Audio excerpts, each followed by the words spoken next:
جريمة قتل خلت الاف بي اي وشرطة امريكا والانتربول كلهم بيلفوا حوالين نفسهم، ومحدش كان عارف يحلها خالص، لدرجة انهم قالوا دي اكيد قوة خفية بره العالم بتاعنا.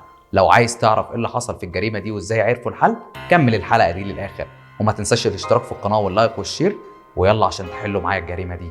انا رامز عادل، وده في ظروف غامضة.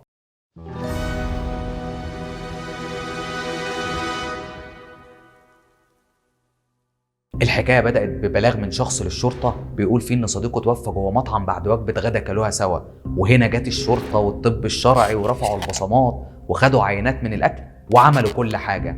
المهم طلع تقرير من الطب الشرعي واللي اثبت فيه وجود سم في العصير اللي شربوا الاتنين مع بعض. وبعد كده سمعت الشرطه اقوال كل الموجودين في المطعم واللي كانت كلها زي بعضها وما فيهاش اي شك، وكلها دارت انهم دخلوا وطلبوا اكل وعصير وخدوا نفس نوع الاكل ونفس نوع العصير من نفس الازازه.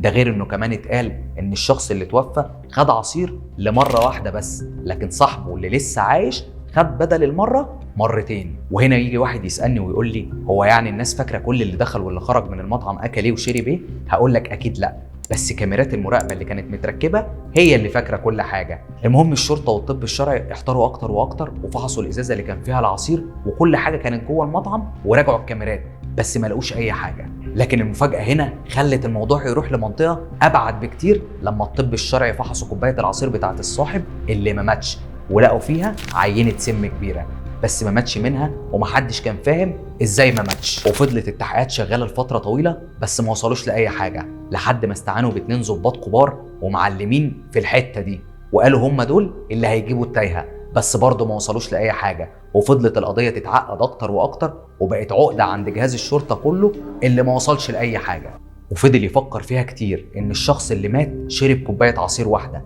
انما صاحبه اللي ما ماتش شرب كوبايتين، وان الاتنين شربوا من نفس الازازه، والاتنين طلع عندهم سم في تحليل عينه العصير. بس الفرق الوحيد اللي حصل بين الاتنين هو ان واحد شرب العصير بسرعه والتاني شربه ببطء.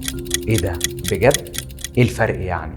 وهنا قعد يفكر لحد ما قال لهم ان جريمه القتل دي كلها لغزها كان في الوقت.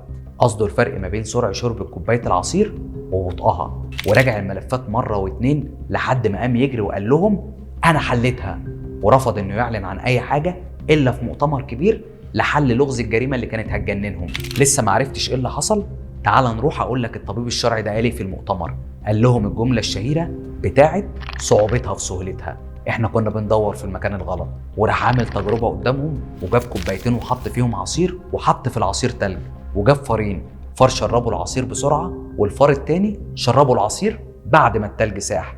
وهنا الفار اللي شرب العصير بسرعه فضل عايش، اما الفار اللي شرب العصير بعد ما التلج ساح مات. وقال لهم السر كمان ما كانش في العصير، السر كان في التلج. اللي شرب العصير بسرعه ما كانش التلج لحق ساح وبالتالي ما كانش السم لحق نزل منه، اما اللي شرب العصير ببطء كان التلج ساح والسم نزل منه وقتله.